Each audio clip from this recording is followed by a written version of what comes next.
This is CG Ruthless Sports. I will be brutally honest. Ain't nothing but being brutally honest. Coming at you with another video.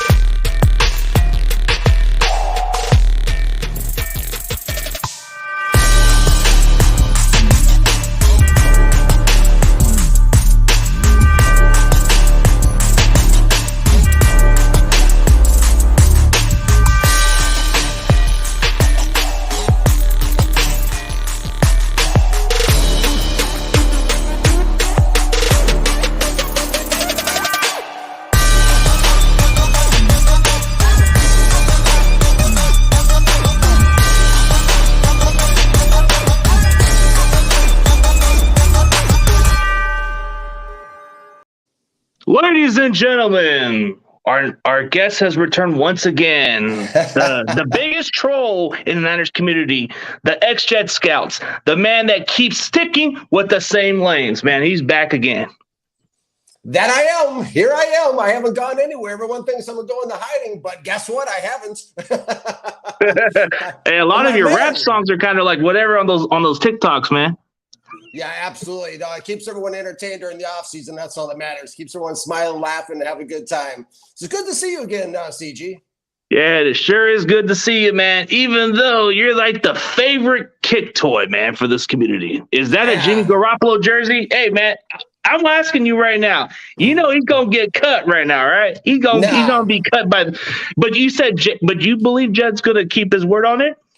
Well, it just really depends. I think that, when the owner comes out and says something like that, that's pretty powerful. He signs the checks. It may be the 49ers may be trying to hedge themselves to keep Jimmy around and try to keep the heat off John Lynch and Kyle Shanahan from it being their decision and saying, well, hey, the owner wants to keep him around. So, we'll keep them around in that part of it. So, I think there's some real concerns internally that the 49ers are not voicing with Trey Lance at this point. And I'm just really curious. Of course, it's pure speculation on my part, but why he was held out of that Vikings game, after the Packers performance when he was 4 out of 5 and hit the long touchdown to Danny Gray. He sits against the Minnesota Vikings.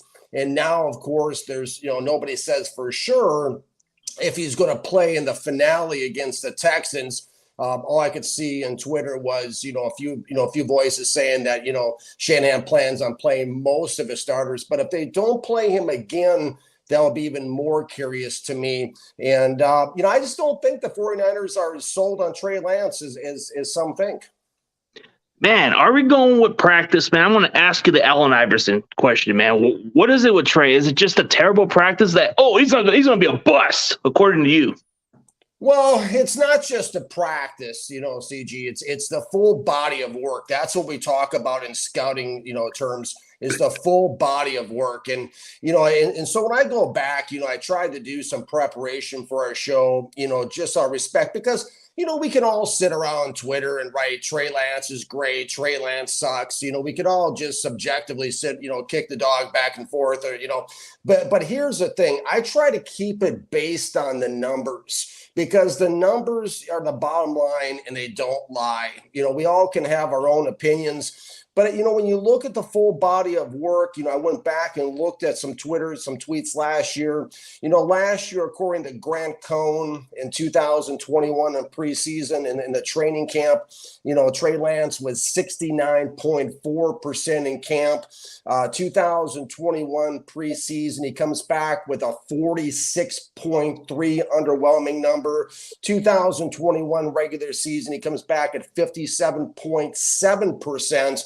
And then, of course, in 2022, again, stats courtesy of David Lombardi from The Athletic, who put together a really nice spreadsheet showing all the quarterbacks through all the practices during camp.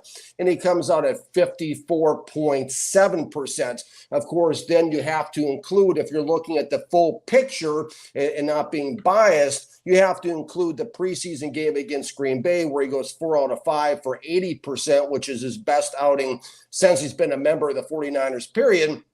And so I look at those numbers, And then I really drilled down. I think Lombardi does a super nice job. Have you seen the spreadsheet, CG? Yeah, spreadsheet of what Lombardi put out there. Like he put like statistics wise, and then you looked at Jack Hammer's type of stuff. You were doing a lot of the due diligence on looking at those two people. Yeah, I was. I really appreciate those guys putting out numbers, and I think it keeps it real because they represent the 49ers beat. And, when I looked at Lombardi's numbers in the practices, he breaks them down. And I mean, bottom line is Trey Lance was the least efficient quarterback in the San Francisco 49ers training camp. You look at the numbers, Lance is 54.7%. Sudfeld is 73.5%. Brock Purdy, as I say, Purdy Bird. Purdy, even the announcer the other night, it's like that pass was Purdy. He was 69.3%. And then it was interesting too. I felt that they talked on The Athletic too how Trey Lance was better in the unscripted move the ball portion of the scrimmage against the Vikings than the scripted portion. And then Lombardi breaks it down overall with the scripted versus unscripted, percentages in camp. And scripted Lance was 52.1%. Sudfeld was 72.6%. Purdy was 73.4%. The only time that really Lance shined in camp, just keeping it real, was again on the unscripted move the ball portion of the practices. He was 66.2% accurate during that time. Sudfeld was 73.8%. Purdy 60.7%. And then, of course, the huge red flag, no pun intended, in the red zone portion of the practices. Trey Lance goes 38.5%. Sudfeld 78.6%, almost over double what Lance was able to do. And Purdy comes in at 66.7%. So, CG, I try to keep it, and to our listeners, I try to keep it as real as possible, looking at the overall numbers and the eyes that are on Trey Lance during camp. But to me, the question I asked myself, because, with the Jets, our whole job in scouting was being information gatherers. When I look at somebody who comes in as a rookie in 2021, according to Grant Cohn's post, with 69.4% accurate in training camp, then he gets handed the starting job and he comes back with 54.7%. I ask myself, is this a sign that he can't handle the pressure of being the starter? And that's why the numbers are down, because it's, as we know, I mean, everyone's even alluded to during the offseason, the pressure on Trey Lance is just profound as far as needing to produce. Everyone wants him and needs him to be this star quarterback, and needs him to be better than Jimmy Garoppolo. Well, to make this argument more understandable, like this Niners defense is legit, man. Like, doesn't Absolutely. it? Well, if you look at it, the way the Niners defense played against the Packers, did Jordan Love look like the worst quarterback out there? Right. No, yeah, the defense is very good. I mean, there's no argument on my end as far as the 49ers defense being very good. That's definitely the case.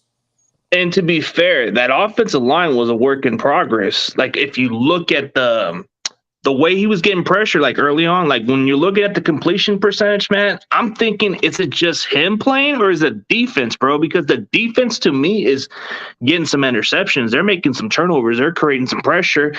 And during training camp, there were some practices where they didn't even have their pads on, and it's a disadvantage for the offensive linemen. So Trey Lance had a little bit of time throwing the ball. It's hard to throw it out there, but I get that you're still staying on your tune and you still feel different. You still believe that Jimmy is still going to be on the roster. So I feel like the question to me is, what's the holdup? Maybe you have something to think. Maybe you have something to believe in.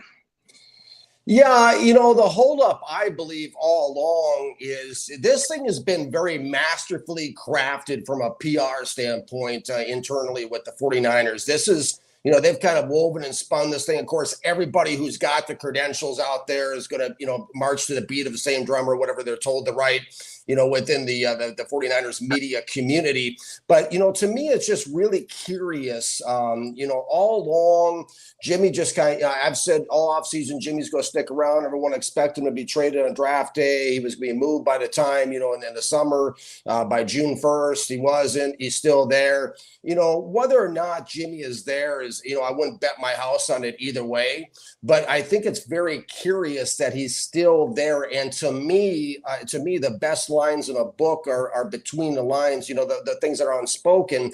And to me, it just seems like we're going to keep Jimmy around as an insurance policy, and we'll just kind of see how it goes. And I feel from everything I've studied and observed that Trey Lance's ego is too fragile, in my opinion. My professional opinion is too fragile. He didn't want Jimmy around. They kept Jimmy out of the OTAs. They kept Jimmy out of the training camp. Let Trey do his thing. Let's all give him the best possible addition that we can, to audition for this job. And then if it falls apart, we'll see what, maybe Jimmy steps back in. Because let's face it, this team, you're a Niners guy. This team is built to win now, right? This team is built. This is a championship type of roster that the 49ers have put together. So they can't really fool around with it. The biggest thing I'm going to be watching, CG, into our list.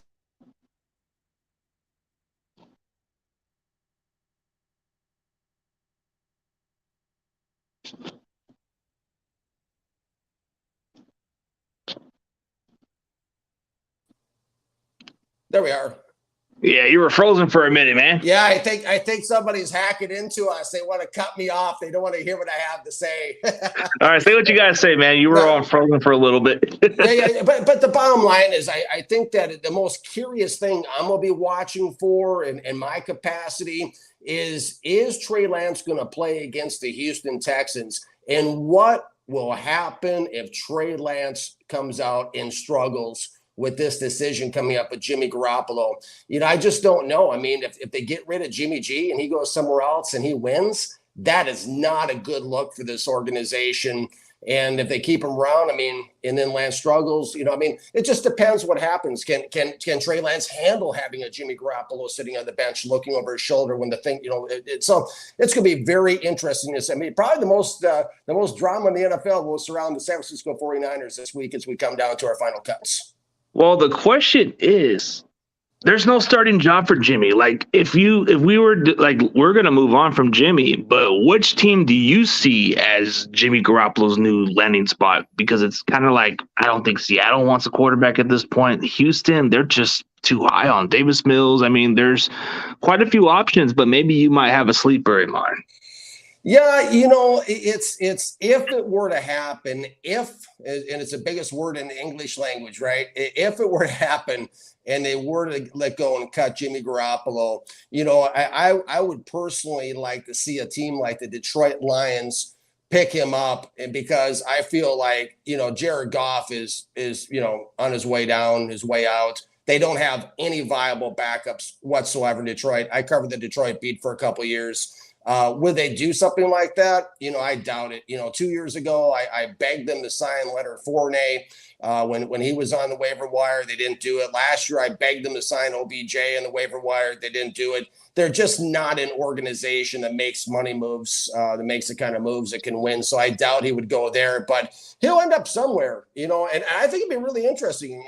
If he, in that scenario, if he were to be gone, it'd be very interesting to see him land with Seattle as a division rival and see what materializes there. But I personally think that, Jed York, when the owner says something, it's a little bit different than anyone else speaking in the organization.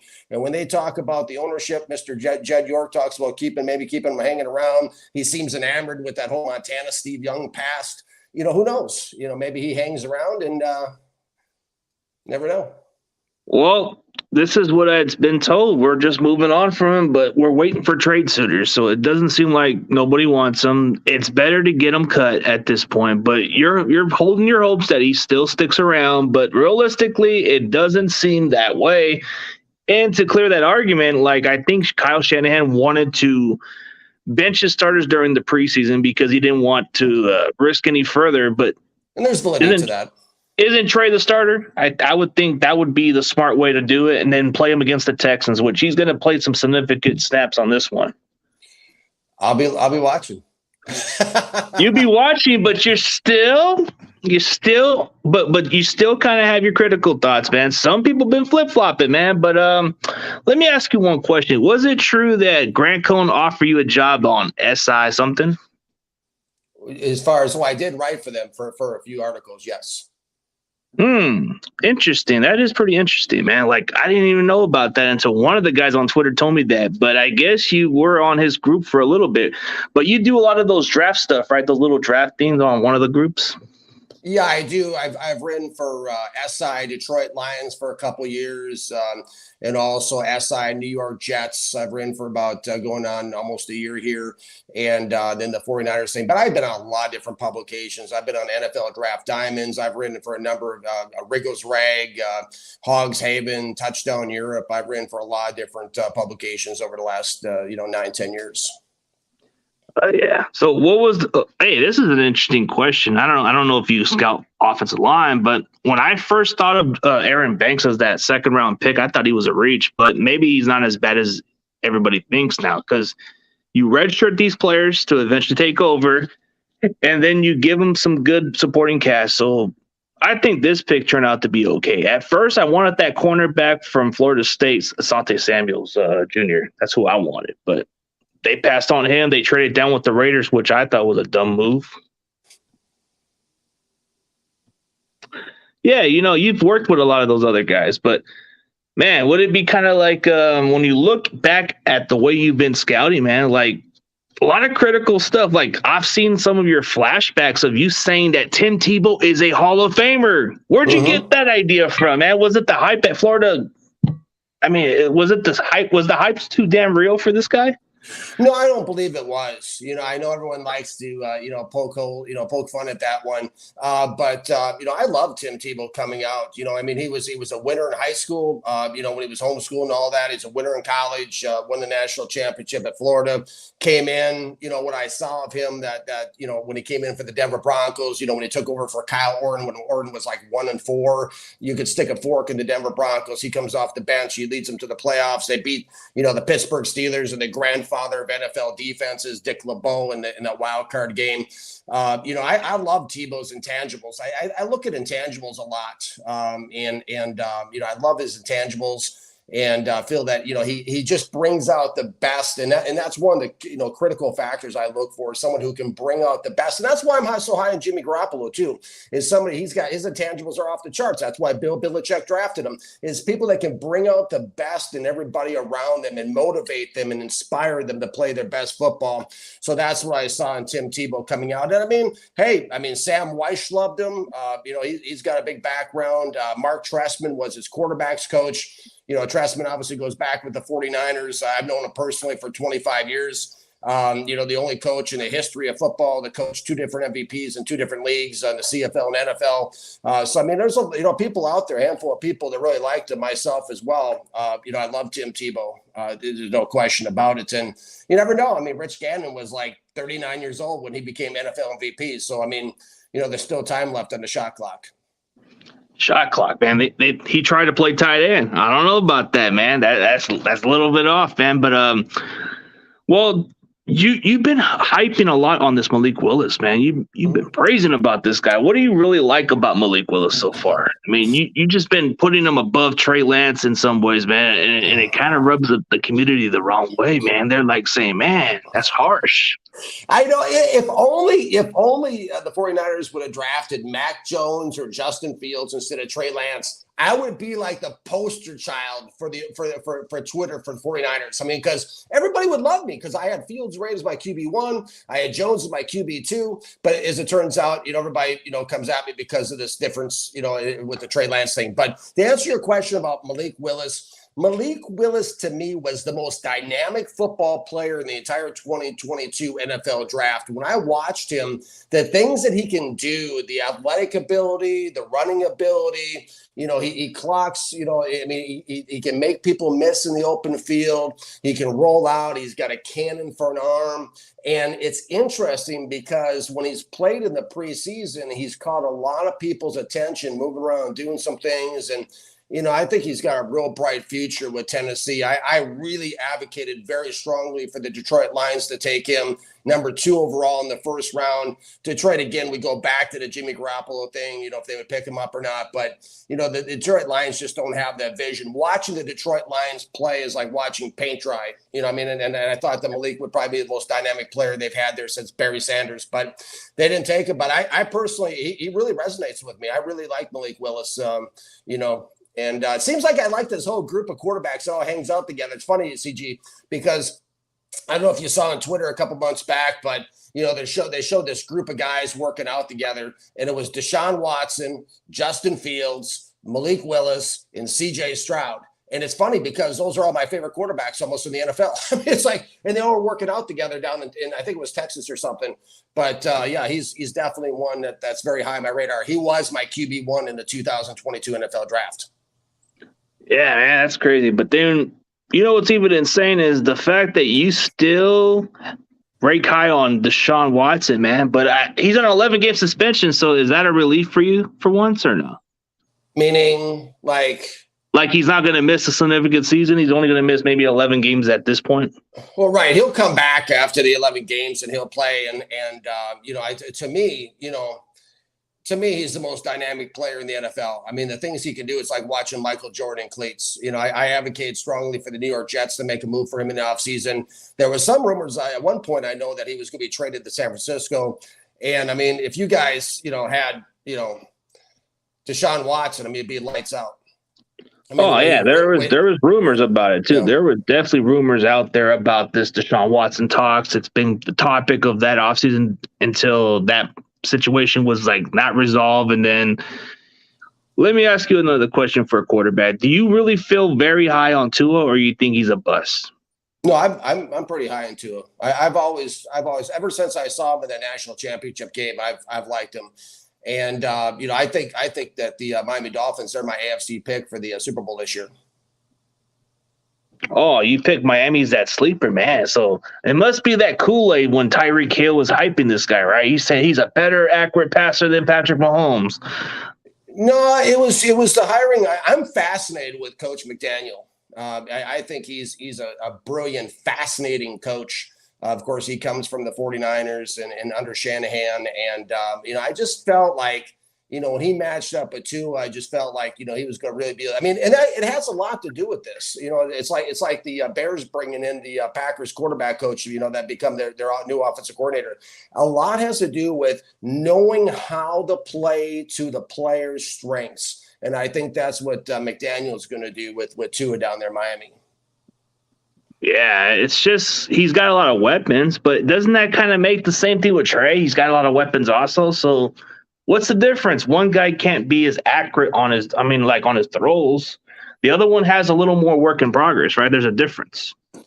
Yeah, there is a difference. To me, it's just there's so many different concerns. I've touched on Twitter, without getting to all of them, but just how long Trey holds the ball in the pocket. Last season, the 29% on the third downs. The accuracy, all that stuff plays into it for me. And, when I go back, I do a lot of research, a lot of background work on these guys. And when I went back, CG, and to our listeners, and when I went back and, because right now it's safe to say that Trey Lance is pitching between 54 and 58%. If you look at last season stats, this training camp, you have the one-off with the preseason game, and you have the last preseason, the last training camp. But let's say, for example, he pitches between 54 and 58%. There's only a small handful of players, of quarterbacks in the NFL who have been that poor and delivered that low of a percentage over the last 5 years. Going back and looking at the stats, if you pull them up, I counted 11 quarterbacks total in the NFL over the last 5 years that were between 54 and 58%. And 9 out of 11 of those quarterbacks finished between 3 wins and 6 wins, for their team on the season.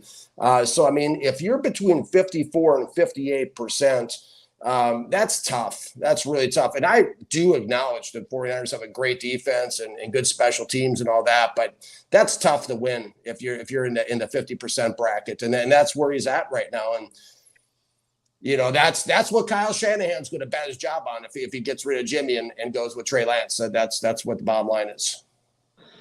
Yeah, it is. But a lot of fans are just still wondering what's the hate on Trey. It's like it's been a thing for them that bothers them, but you're kind of giving them some understanding, but then you're not really like looking into the actual games. I thought practice only makes it perfected, right? Right. And the practice is just, back when I was growing up, there was lucky if there was 2 lines in the local newspaper about training camp. Now people put it under a microscope. I'm not going to go crazy about practice stats. And I feel for the 49ers community. I feel for the fan base. And again, like I shared last time I was on your show, CG, this is not personal. That's what I want to get across here, okay? This is actually me trying to help the 49ers win. That's where I'm coming from on this thing, okay?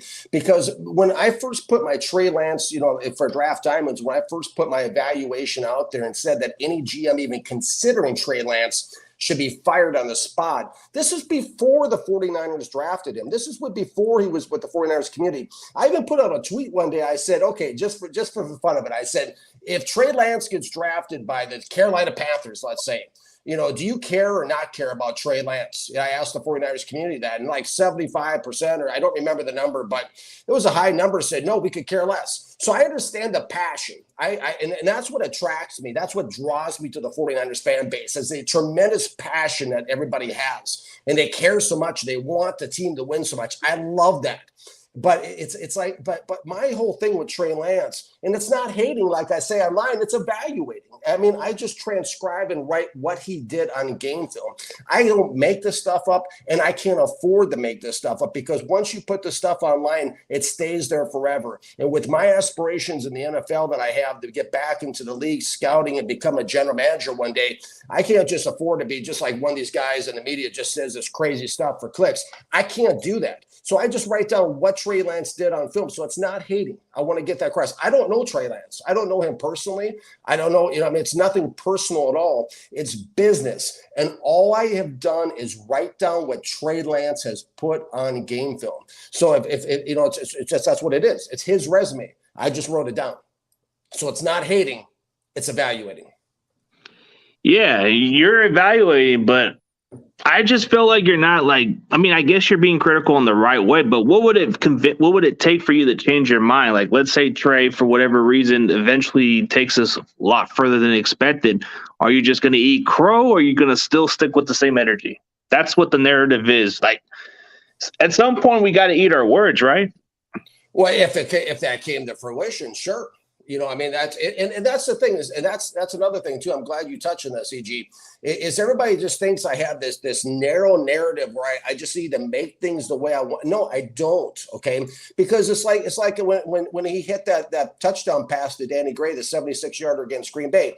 Yeah. Granted, was against a third string safety that a safety should have never been isolated one-on-one on the outside as it is. But it was against a third string safety. But I still acknowledge one thing, CG, and to our listeners. That was the best Trey Lance pass I have ever seen out of 10 games that I've watched and evaluated. Actually, that was the 11th game.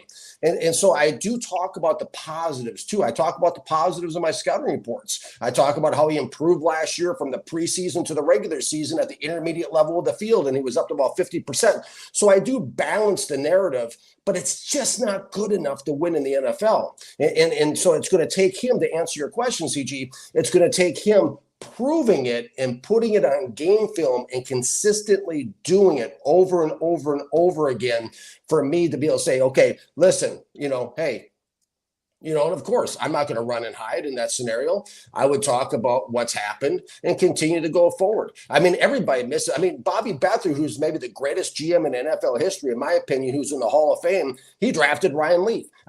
This is not a science. We all make mistakes. But I firmly believe that I have not made a mistake on Trey Lance. So I'm just going to wait and see how this unfolds. So far, everything he's done has been a confirmation of my bust scouting report I did before he was drafted.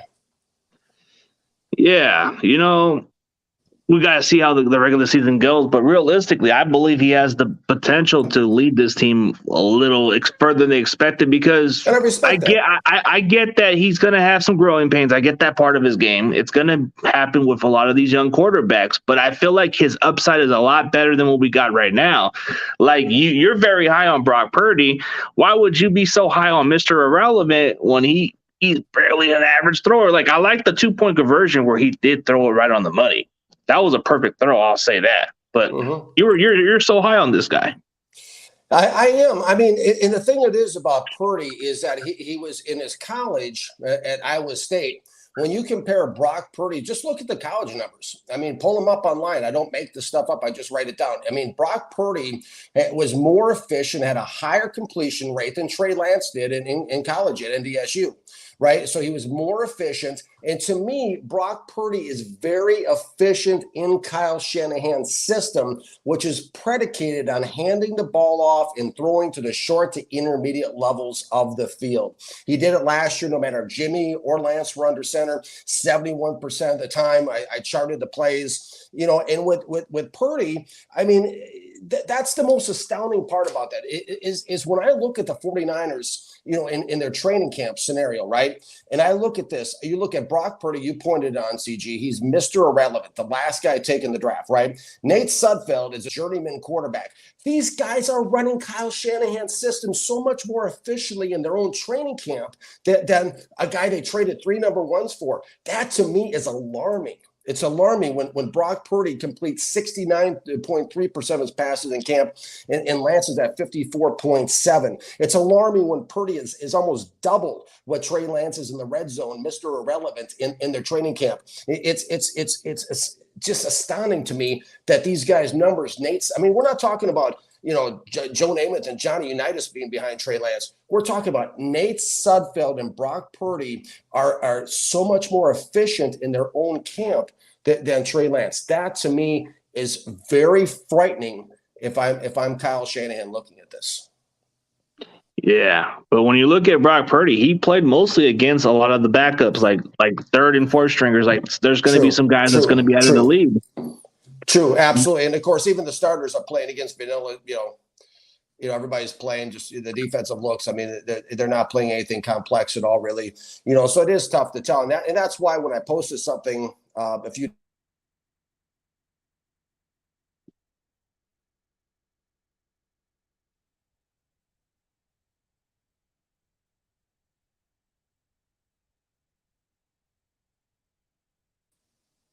There we are. You're back. I'm back. I don't know. Hey, I'm out in the middle of the ocean here. I'm a little island here. But no, I posted something a couple days ago that showed the best preseason quarterbacks in the NFL. I don't know if you saw that, CG, since 2000, and it's just a list of guys that that nobody really knows too well. That have been the best preseason quarterbacks. Of course, somebody pointed out that Jimmy was number 7 on the list. But, it was just, the preseason's way different than the regular season, is all I was trying to say there before the internet cut me off. It is, because you want to get your tune-ups with your backups, but you want to see what you get out of your starter at this point. But, right. Yeah, dude, one thing I'll give credit for, despite your opinion, at least you're not flipping, because there's just a lot of people who've been flip-flopping, man, and the one thing I don't like is flip-floppers. Like, if you're going to say this guy is so-and-so like trash, stick with that same energy. Mm-hmm. There's just quite a few of our guys in our own fan base. There were quite a few who were against the Juwan Jennings, and I still caught on them, still got the receipts on them, and they're changing the tune. I don't like the change of the tune. You got to stick with it. That's what Absolutely. Most people got to get it. But it's okay to eat your crow. At this point, I mean, I'm eating crow for Jimmy Ward because I'm not a big Jimmy Ward fan. I think he's the most overrated safety. But am I going to still? I mean, I'll give him his credit, but it doesn't change the fact that I'm not changing the tune of what I am. I'm sticking with it. Yeah, that's good. Interesting, man. So a lot of people are wondering what's with the trolling, man. You go on a lot of these Niner community response, and then you go on some of their content on YouTube, man. I see you in the comments, man. I see you popping in, bro. Like, everybody's wondering if you're just a troll or something. Yeah, no, I don't even know what a a troll. I mean, everybody says what is exactly the definition of a troll, right?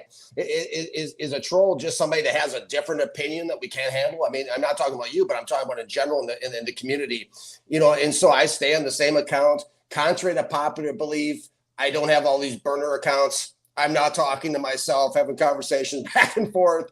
I stay on my whatever it takes sites. On my Twitter account, and then I go around and make comments here and there, whatever shows up on my feed. But yeah, I mean, and that's the thing I love about you and the show that you have, CG, is that even if we disagree on a player, right? It's you do it very well. You're very professional. You do it very well. And that's something I wish that all Twitter could do in the 49ers community is, okay, so we disagree. Fine, that's good. It's like I always say, it's not about being right. It's about getting them right. Okay. So let's talk about it. Okay. Instead of just saying a bunch of things and a bunch of, like some of these people, a bunch of subjective nonsense and swearing and cussing, that doesn't elevate your opinion. Come in with some facts. Come in hot with some facts. You know what I mean? Come in with some, let's talk about the game film. What are you looking at here? What are you seeing here? Maybe I'm seeing something. Maybe you're seeing something that I'm not seeing. Let's talk about the facts. Let's talk about the stats. Then we can all get better together, and let's be respectful, like you are, CG, and like some people are on Twitter. It's okay to disagree. It's okay. It's okay. And I understand the pain, and I understand what the 49ers fan base. I understand that everybody in the 49ers fan base and everybody who's employed in that building wants and needs Trey Lance to be better than Jimmy. I understand that. Everybody wants to win. I get it. And I understand that's the spirit everyone's coming from. I understand that too. I do. I get it.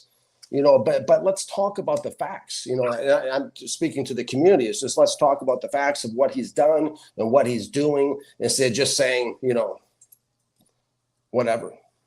Yeah, whatever it is, bro. You're just going by what you're looking at. But at the end of the day, man, I definitely appreciate you going on the show, bro. I know the time limit's been passing on for you, but dude, as far as your opinion, I appreciate you. Appreciate you having me on.